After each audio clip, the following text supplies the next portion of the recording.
Basically, it's like you're just out there doing it, and you're the glue. So how did you get to Golden Coast Beats? When did that come in? Like, The name? yeah. Oh, the era? Or is that an era? I don't know. It seems like a cool name, and I don't know when it started. What were you going by when you started? Was it originally Golden Coast Beats? Yeah, that's my first name and the same I have now. Fun fact, it was actually because my whole life goal before, when I started producing, was moving to California to work in music studios and big studios like that. That's a good goal. That was my big dream. And then one time I was listening to a Katy Perry song, and she had the California Girls line that was nothing comes close to the Golden Coast. And I discovered that meant California. So I was like, oh, that's pretty cool. And that's how it started, by a Katy Perry song. It's a good song. It's very catchy. So you started out with that. Yo, can you talk about BeatStars? BeatStars? When do you start on BeatStars? That's a good question. It's I have a different point of view of it. The thing about BeatStars for me is that points of views. BeatStars for me, I like to be a producer that gets directly in touch with people, and I like to have contact and talk to people, nice artists.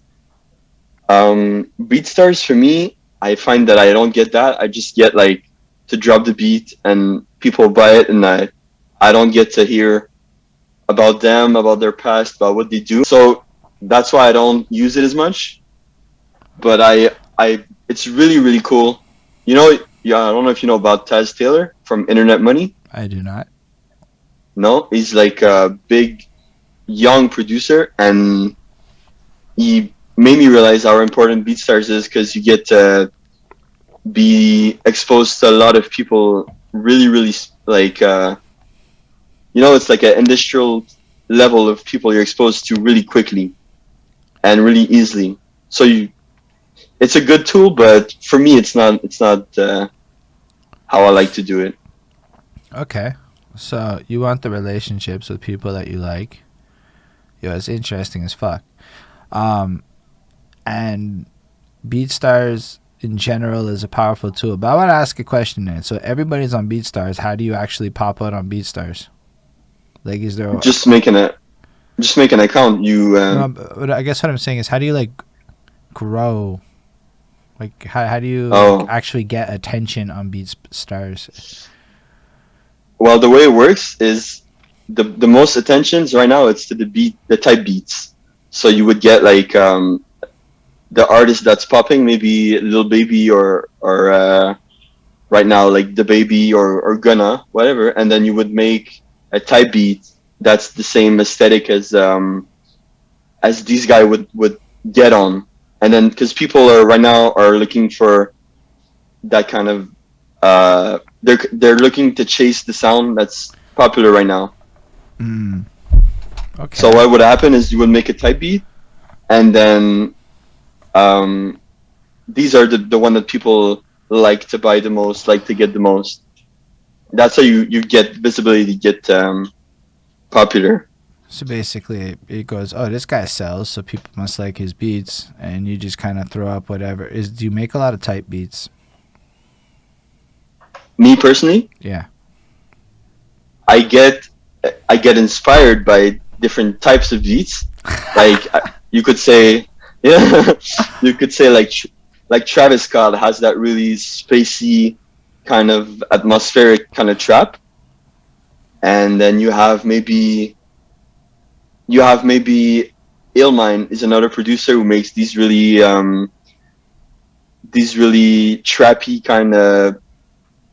It's a different style, but I get a lot of. I'm like a sponge. I get inspired by a lot of things, but I don't really make type beats. I just make what's organic to me, what sounds good, what feels good to me, whatever it's trap or soul or stuff like that.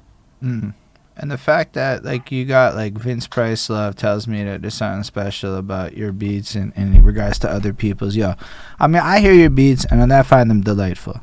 But beyond saying that they're Appreciate that. delightful and like they're really good, I don't know how to like qualify these words beyond that. It's just like emotionally, I can be like, yo, this dude's on to something. That's fresh. But like it kind of explains it a bit better now. You're not interested in chasing this type beat phenomenon, which I guess that's the cash grab side of beats. Like that's what you're doing if you're trying to make money and get clout and all of that other shit. In the same way that the rappers jumping on them are probably doing the same thing.